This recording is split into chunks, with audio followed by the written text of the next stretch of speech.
The DREAMS project falls largely within our two key areas. The thrust of IDLO to empower women and marginalized groups to fight discrimination and access justice.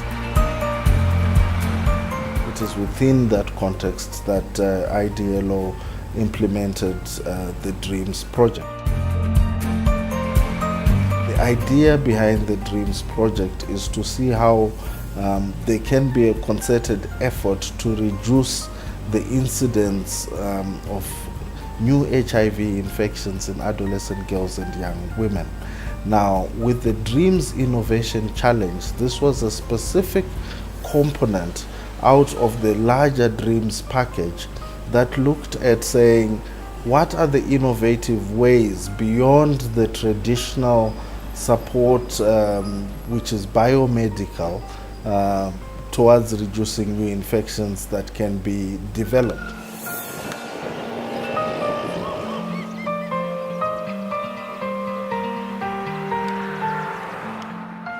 In Uganda, we had an implementing partner, as well as in Tanzania.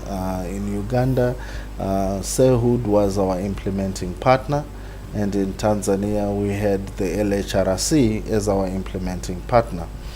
IDLO had a very close working relationship and continue to provide technical direction to both of these two implementing partners that had linkages at the local level. We worked in the communities in both countries in respect of Uganda in Gomba and Mukono districts.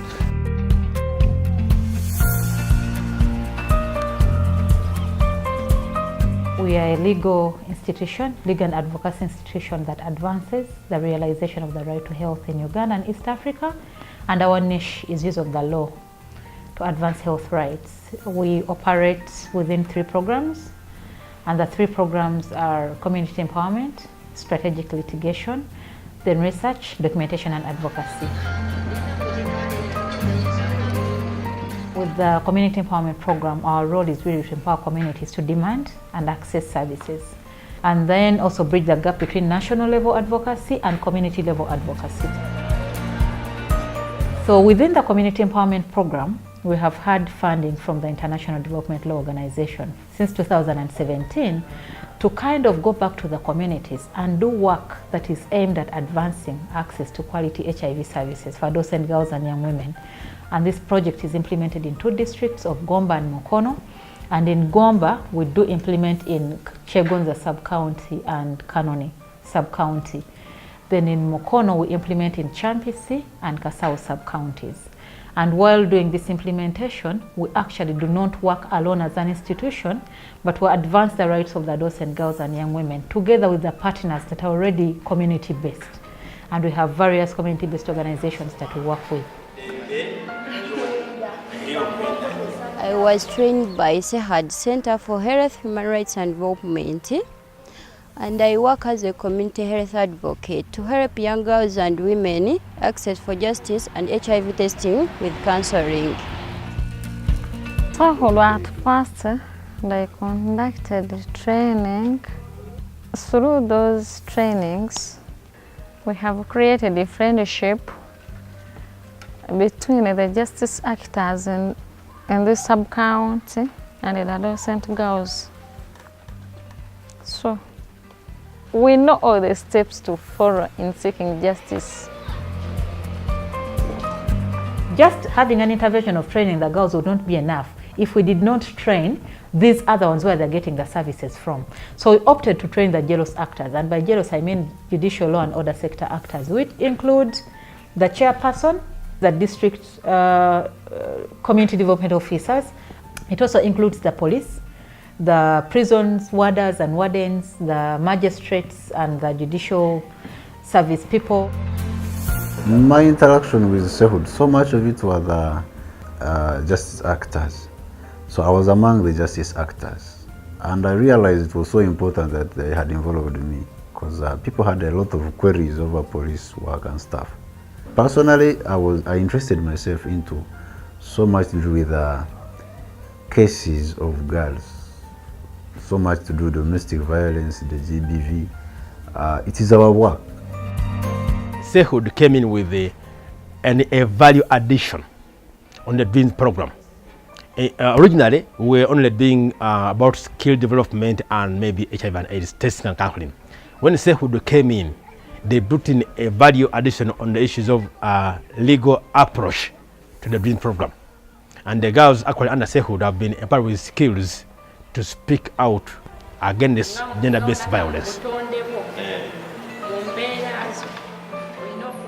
We also thought that leaving the health worker or health service provider outside would not also help the adolescent girl and young women. So we had to come in and still train the service provider, because at the end of the day they're going to provide the service. SEHUD has been working with us, and particularly as SANU, they have engaged me in 2 sub-counties, that is Kasao and Champisi.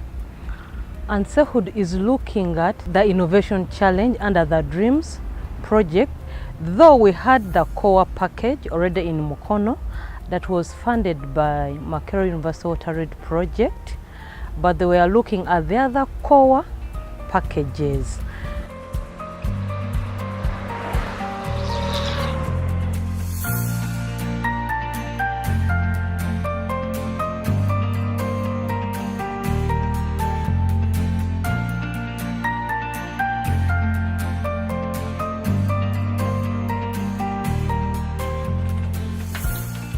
The girls know their rights.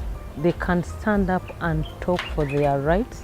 They can demand to what belongs to them, and they are able to help other vulnerable girls in the community. During our training package, we had a package on HIV in relationship to GBV among adolescents. Had an opportunity to look at unique qualities of an adolescent. We had an issue to look at how adolescents can be handled. And we appreciated the need that they were different from other categories like adults and children, and their needs were dynamic. When SEHUD contacted me, I thought that was a good opportunity because we were having cases of defilement in this area and gender-based violence. So SEHUD took me up as a CBO actor, and they requested me to identify for them 10 girls whom they trained as paralegals. When these girls go out to talk to their fellow girls, we come up with a program. They divide themselves and talk about human rights and human health rights, where they talk about accessibility, affordability.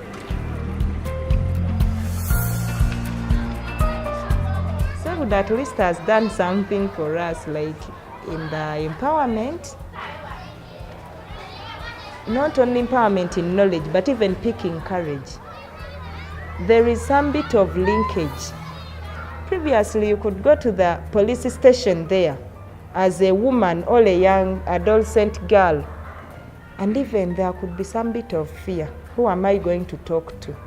But usually in these meetings where we sit, they bring those people near us. And we even get phone contacts that in case of something, Afande, I will talk to you before we come there. That yes, if there is a case, if you have all airtime, you communicate to Afande. So on reaching the station, at least you're already positioned somewhere that I'm going to talk to Afande so and so. Here, particularly in Kasao, people were violating their rights, especially their parents. They were denying a girl child to go to school.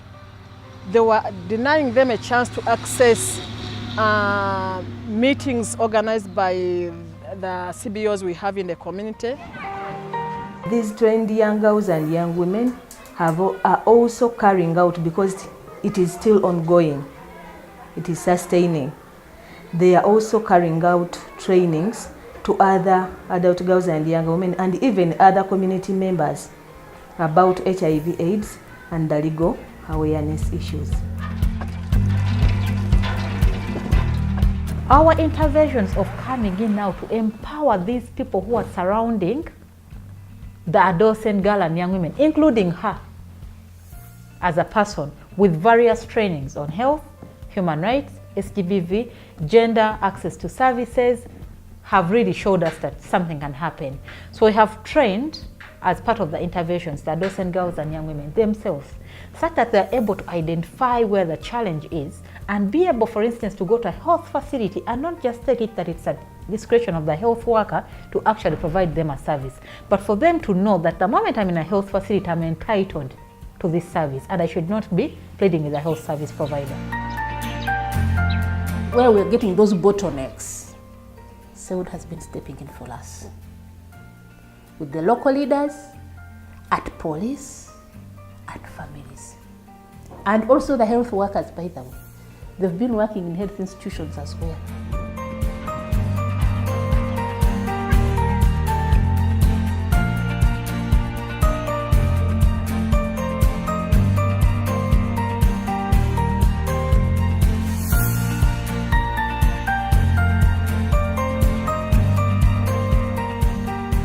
My hope that with that knowledge that they attained, they are now sufficiently or better equipped to be able to hold service providers more accountable and to be able to ensure that they also speak to their peers and there is improved peer-to-peer learning to the extent that there is sustainability in the efforts that we made during the 2 years through our work and the work of our 2 implementing partners.